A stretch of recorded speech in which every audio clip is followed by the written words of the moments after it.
أعوذ بالله من الشيطان الرجيم بسم الله الرحمن الرحيم إن الله وملائكته يصلون على النبي يا أيها الذين آمنوا صلوا عليه وسلموا تسليما اللهم صل على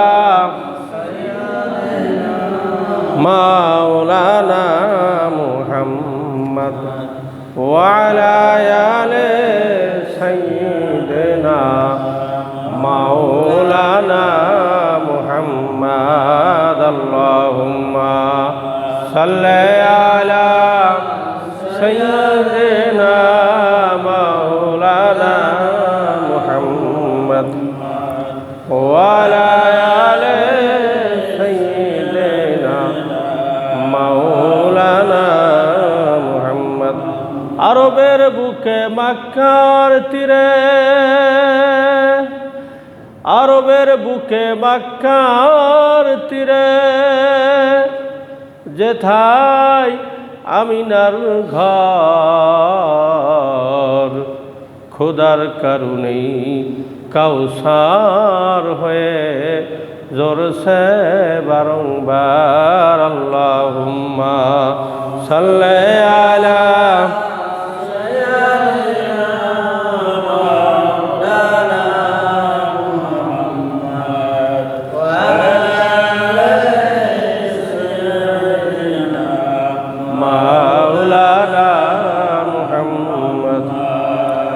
মুহররমের 10 তারিখে কি ঘটাইলেন রব্বানা মুহররমের 10 তারিখে কি ঘটাইলেন রব্বানা কলিজা ফাটিয়া যাইরে শুনিলে তার ঘটনা কলিজা ফাটিয়া যাইরে শুনিলে তার বর্ণনা। আলহামদুলিল্লাহ, মহান আল্লাহ তাআলার দরবারে লাখো কোটি শুকরিয়া যে মহান আল্লাহ আমাদেরকে সালাতুল জুমার নামাজ আদার উদ্দেশ্যে আল্লাহ তাআলার ঘরে আসার তৌফিক এনায়েত করেছেন। আমরা সকলেই মাবুদের দরবারে শুকরিয়া আদায় করি আলহামদুলিল্লাহ। সম্মানিত মুসলিম ভাইরা, আজকে আমাদের আলোচনার বিষয় মুহররম সম্পর্কে আলোচনা করব ইনশাআল্লাহ। আজকে আমরা মুহররম মাসের 3 তারিখ জুমার দিন অবস্থান করছি।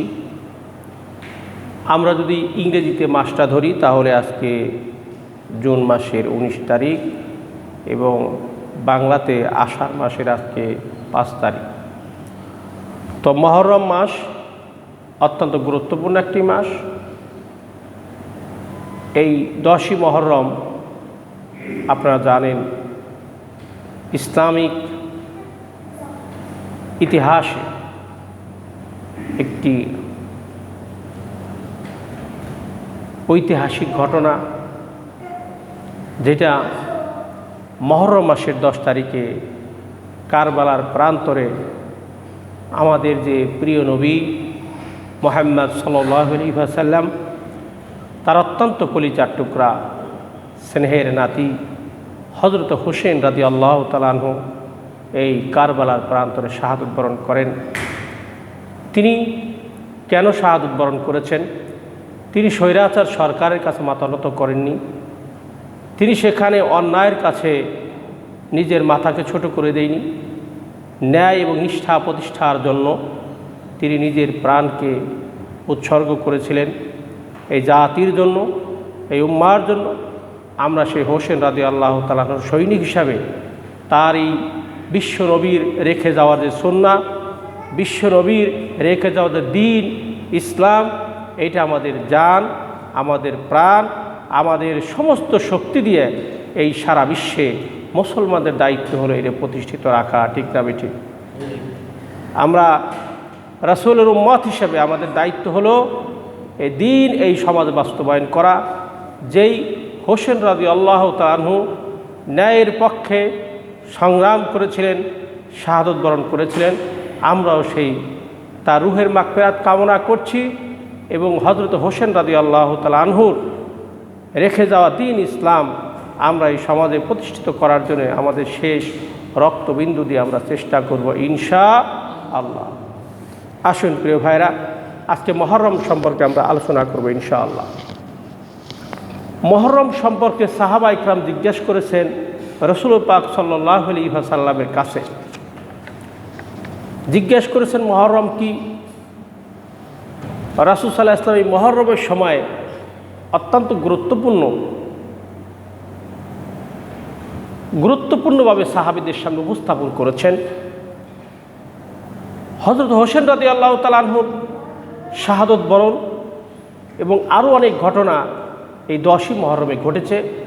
হযরত মূসা আলাইহিস সালাতু ওয়াস সালাম যখন লোহিত সাগর পার হয়ে ফিরআউনের সকল সন্ত্রাসী কার্যক্রমের বিরুদ্ধে হযরত মূসা আলাইহিস সালাতু ওয়াস সালাম যখন সশস্ত্র যুদ্ধে অংশগ্রহণ করেছিলেন, তখন ফিরআউন তার সকল সৈন্য সামন্ত দলবল নিয়ে যখন মূসা আলাইহিস সালাতু ওয়াস সালাম এবং তার অনুসারীদেরকে যখন ধাওয়া করেছিলেন, মারার জন্য ধাওয়া করে একদম সাগরের লোহিত সাগরের কাছে যখন পৌঁছে গেলেন, মূসা আলাইহিস সালাতু ওয়াস সালাম তখন আল্লাহর কাছে বলেছিলেন, আল্লাহ, সামনে সাগর, পিছনে ফিরআউনের সমস্ত দলবল সেনা সদস্য শক্তি, আমাদের মৃত্যু ছাড়া রাস্তা নাই, এখন উপায় কি? তুমি আমাদের উপায় বলে দাও। আল্লাহ তাআলা বললেন, মূসা, হ্যাঁ মূসা, মা ইয়াদুক, তোমার হাতে কি? মূসা আলাইহিস সালাম বলেন, হিয়া আসা, আমার হাতে লাঠি, লাঠি দিয়ে তুমি সমুদ্রের বুকে আঘাত করো। হযরত মূসা আলাইহিস সালাতু ওয়াস সালাম সমুদ্রের বুকে আঘাত করার সাথে সাথে আল্লাহ তাআলা সেই লোহিত সাগরের ভিতর 12টা রাস্তা তৈরি করে দিলেন। বলেন সুবহানাল্লাহ। সেই রাস্তা দিয়ে হযরত মূসা আলাইহিস সালাতু ওয়াস সালাম এবং তার অনুসারীদের নিয়ে তিনি লোহিত সাগর পার হয়ে যখন গেলেন, তখন ছিল 10ই মুহররম। চিল্লাই বলি সুবহানাল্লাহ। এই 10ই মুহররমের ফজিলত অনেক সাহাবারা প্রশ্ন করেছেন, আল্লাহ রাসূল হাদিস বর্ণনা করেছেন। বলছে, আফদালুস সিয়াম বা'দা রমাদান শাহরুল মুহররম ওয়া আফদালুস সালাতি বা'দা ফরিদাতু সালাতুল লাইল সুবহানাল্লাহি বিহামদিহি সুবহানাল্লাহিল আযীম। এই হাদিসটা হচ্ছে মুসলিম শরীফের 1160 নম্বর হাদিস। আপনারা যদি মুসলিম শরীফ খুলেন, সেখানে দেখতে পাবেন 1160 নম্বর হাদিসে রাসূল পাক সাল্লাল্লাহু আলাইহি ওয়াসাল্লাম বলেছেন, আফদুলুস সিয়াম বা'দা রমাদান শাহর, রমজান মাসের পরে বান্দার জন্যে কেউ যদি মুহররম মাসে রোজা রাখে, রমজান মাসের পরে এর চাইতে ফজিলতপূর্ণ রোজা আর আল্লাহর কাছে নাই। সুবহানাল্লাহ বলবেন না? বলছে রমজান মাসের পরে যদি বরকতপূর্ণ, ফজিলতপূর্ণ, সবচেয়ে মর্যাদাপূর্ণ ইবাদত আল্লাহর কাছে থাকে, তাহলে কেউ যদি 10 মুহররমে রোজা রাখে, তাহলে সারা বছর 1 বছর নফল রোজা রাখলে যে সব বান্দার আমলনামা হবে, আল্লাহ তাআলা 10ই মুহররমে রোজা রাখার কারণে সেই পরিমাণ সব বান্দার আমলনামায় দান করে দিবেন। আচ্ছা, এরপরে বিশ্বনবী বলেছেন, আল মুহররম আফদালুস সালাত, মুহররমের নামাজ, কেউ যদি মুহররম মাসে 10ই মুহররম জেগে নামাজ পড়ে, রাসূল বলেছেন বা'দা ফরিদাতুস সালাতুল লাইল, অর্থাৎ ফরজ নামাজের পরে বান্দা যখন ফরজ নামাজ পড়বে, এর পরে এত মর্যাদাপূর্ণ ফজিলাতপূর্ণ ইবাদত সালাত হচ্ছে 10ই মুহররমের সালাত। বলেন সুবহানাল্লাহ। কেউ যদি 10ই মুহররমে সালাতুত তাহাজ্জুদের নামাজ পড়ে, আল্লাহর কাছে ওই নামাজটা বড় গ্রহণীয়, আল্লাহর কাছে ওই নামাজটা বড় কবুলিয়তের নামাজ। এই জন্য বিশ্বনবী মুহাম্মদ সাল্লাল্লাহু আলাইহি ওয়াসাল্লাম বলেছেন, ফরজ নামাজের পরে যদি তোমরা নফল ইবাদত করতে চাও, তাহলে মুহররম মাসের 10 তারিখে রাত্রি জেগে তোমরা তাহাজ্জুদে নামাজ পড়ো, এই নামাজটা আল্লাহর কাছে বড় প্রিয়।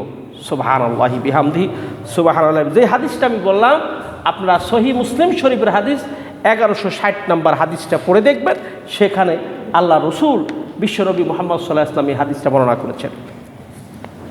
আল্লাহ তাআলা মুহররম উপলক্ষে সূরা আল ইমরান আয়াত নম্বর 190, সেখানে আল্লাহ তাআলা কিছু ইঙ্গিত প্রদান করেছেন।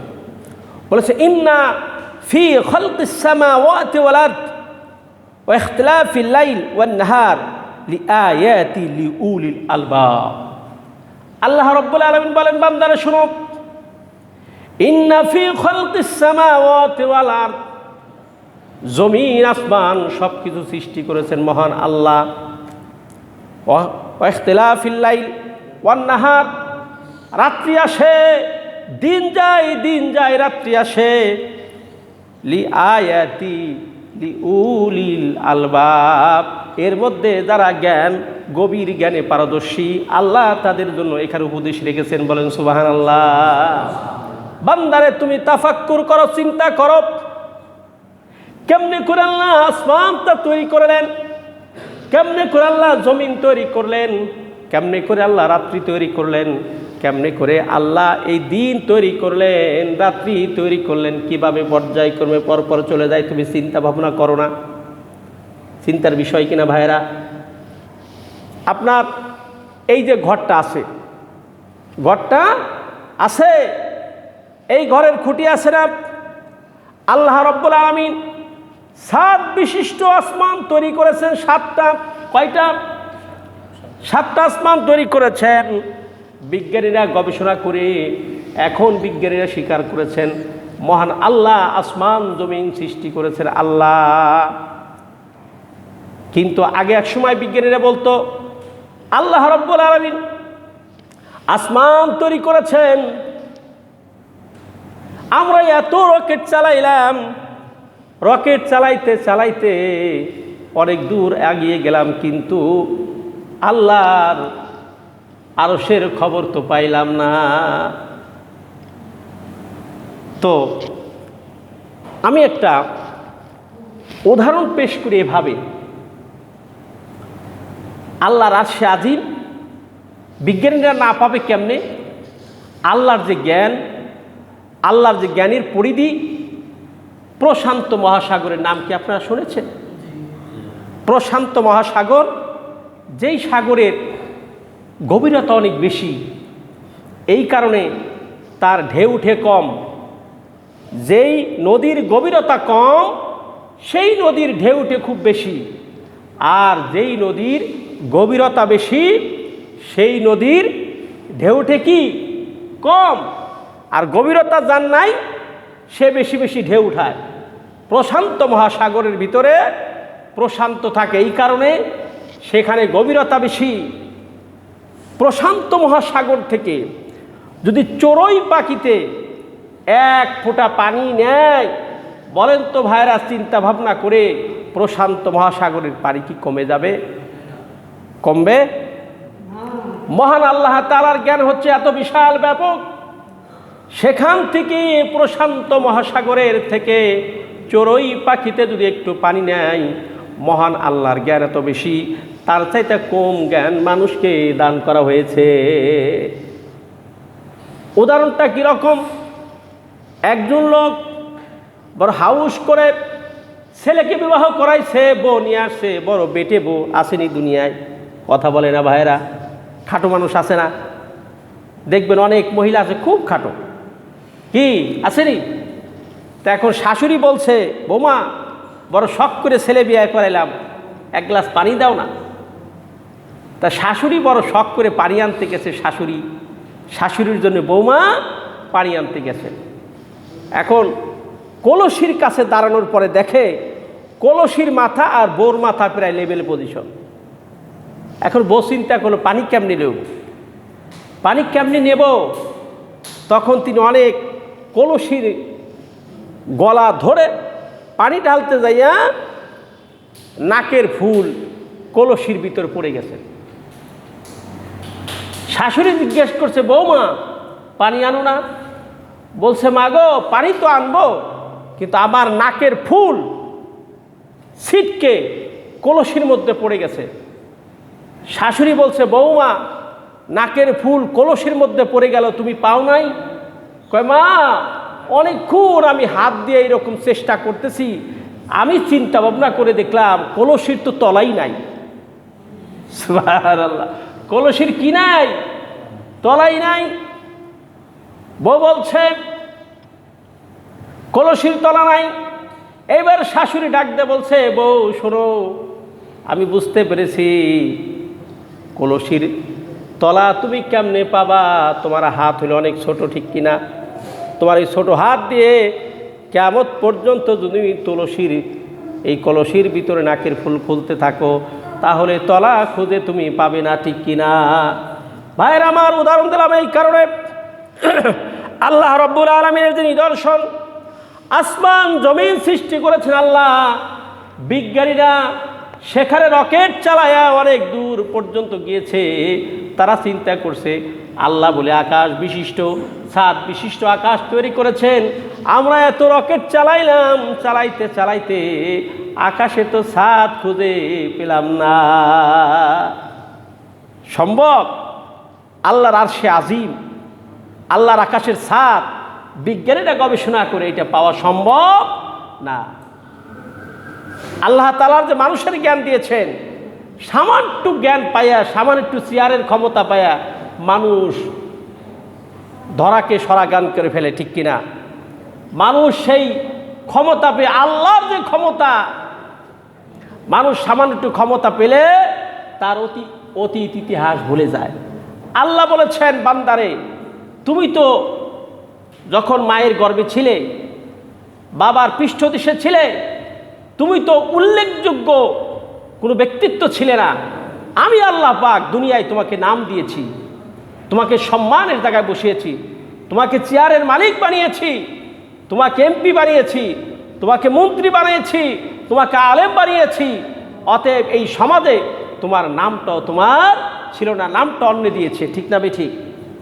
আল্লাহ রাব্বুল আলামিন বলেন বান্দারে তোমার চিন্তার বিষয় হলো ইন্না ফি খালকিস সামাওয়াতি ওয়াল আরদ, আসমান এবং জমিন সৃষ্টি করেছেন কে? চিল্লায় কোন আল্লাহ। কে সৃষ্টি করেছেন? আল্লাহ সৃষ্টি করেছেন। ওয়া ইখতিলাফি লাইলি ওয়ান নাহার, দিন এবং রাত কে সৃষ্টি করেছে? আল্লাহ। কেমনে দিন অতিবাহিত হয়ে রাত আসে আর রাতটা চলে গিয়ে দিন প্রভাবিত হয়? আমরা যেখানে আছি এইটা এখন কি দিন না? আমেরিকায় কি এখন দিন? সেখানে কি রাত? রাত যায় দিন আসে, দিন যায় রাত আসে। 24 ঘন্টা বান্দা আল্লাহকে সেজদা দেয়, ঠিক না বেঠিক? 24 ঘন্টা বান্দা আল্লাহকে সেজদা দেয়। ইউসাব্বিহুনা মা ফিস সামাওয়াতি ওয়াল আরদ, আসমান এবং জমিনে যা কিছু আছে সকলেই মহান আল্লাহ তাসবিহ তাহলিল করে। জোরে কোন সুবহানাল্লাহ। কেবলমাত্র মানুষকে আল্লাহ তাআলা আশরাফুল মাখলুকাত বানাইলো, এই মানুষই শুধুমাত্র আল্লাহ শুকরিয়া আদায় করে না, ঠিক কিনা? এই যে ভালো ভালো নিয়ামত আল্লাহ দিয়েছেন, কি নিয়ামত দিয়েছেন? এই যে আপনি শুক্রবার আসলে মাংস কিনেন, খান, খেয়ে যখন বান্দা বলবে আলহামদুলিল্লাহ, আল্লাহ তাআলা তখন তার নিয়ামতকে কি করে দেবেন? বাড়িয়ে দিবেন। আর যখন বান্দা আলহামদুলিল্লাহ বলবে না, নাশুকরিয়া করবে, আল্লাহ তাআলা তার রিজিককে কমিয়ে দিবেন, ঠিক না বেঠিক? আসুন প্রিয় ভাইরা, সূরা আল ইমরান 190 নম্বর আয়াত আমি আপনাদের সামনে তেলাওয়াত করেছি। এখানে মহান আল্লাহ তাআলা বলেছেন আসমান জমিন রাত দিন সব কিছু সৃষ্টি করেছেন কে? আল্লাহ। বান্দারে যার তোমার চিন্তা ভাবনা করো আল্লাহর প্রতি, তোমার যারা বলছে লিউলিল আলবাব, চক্ষুষ্মান ব্যক্তিদের জন্য এখানে জ্ঞান আছে কিনা বলেন? তারা চিন্তা করে, ভাবনা করে যে আল্লাহ ছাড়া দেয়ার ইজ নো গড ইল্লাল্লাহ, আল্লাহ ছাড়া কোনো মাবুদ নাই। সুবহানাল্লাহি বিহামদিহি সুবহানাল আযীম। আসুন সূরা আল ফুরকান, সূরা আল ফুরকান আয়াত নম্বর 61। এখানে আল্লাহ তাআলা বলেছেন তাবারাকাল্লাযী জাআলা ফিস সামাই বুরুজান ওয়া জাআলা ফিহা সিরাজাও ওয়া কামারাম মুনীরা।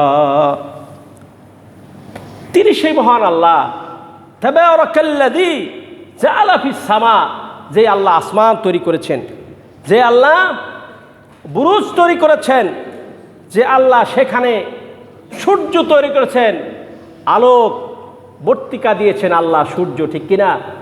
দিনের বেলায় যদি সূর্য না ওঠে তাহলে কি হয়ে যায়? অন্ধকার হয়ে যায়।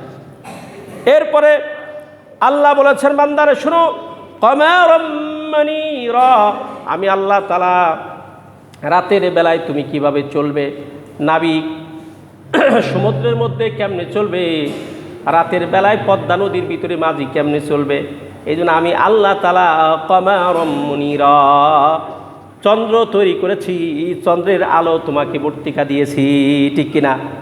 চন্দ্র আল্লাহ সৃষ্টি করেছেন, আবার আল্লাহ তাআলা এই চন্দ্রকে রাতের বেলা আলো দিয়েছেন, বান্দা যখন রাতের বেলায় চলতে ফিরতে কষ্ট না হয়, এই জন্য আল্লাহ পাক কি করেছেন? কমারম মুনীরা। খালি চাঁদ তৈরি করে নাই, চাঁদ দিয়ে আল্লাহ কি করেন? রাতের বেলায় জ্যোৎস্না দেন না? এটা কি আমার কথা? মহান আল্লাহ তাআলা বলেছেন সূরা আল ফুরকান 61 নম্বর আয়াত, কোরআন খুলে দেখবেন। এরপরে আল্লাহ বলেন, ওয়াহুয়াল্লাযী, তিনি সেই মহান আল্লাহ, জাআলাল লাইল ওয়ান নাহার, আল্লাহ তাআলা রাত্রি তৈরি করেছেন, দিন তৈরি করেছেন, খিলফাতান লিমান আরাদা আইয়াযকুরা আও আরাদা শাকুরা। বান্দারে তুমি খালি আল্লাহর শুকরিয়া আদায় করো, সুবহানাল্লাহ। শুকরিয়া আদায় করতে হবে কার? আল্লাহ তাআলা আমাদের এত কিছু নিয়ামত দান করলে শুকরিয়া আদায় করবো কার? আল্লাহ। সূরা আল ফুরকান আয়াত নম্বর 61, এগুলো তেলাওয়াত করে দেখবেন। এখন প্রিয় ভাইরা, আল্লাহ রাব্বুল আলামিন এই ইঙ্গিত প্রদান করলেন কোরআন কারিমে। এখন এই মুহররম উপলক্ষে আমাদের কিছু করণীয় আছে না? আসেনি? কথা বলে না।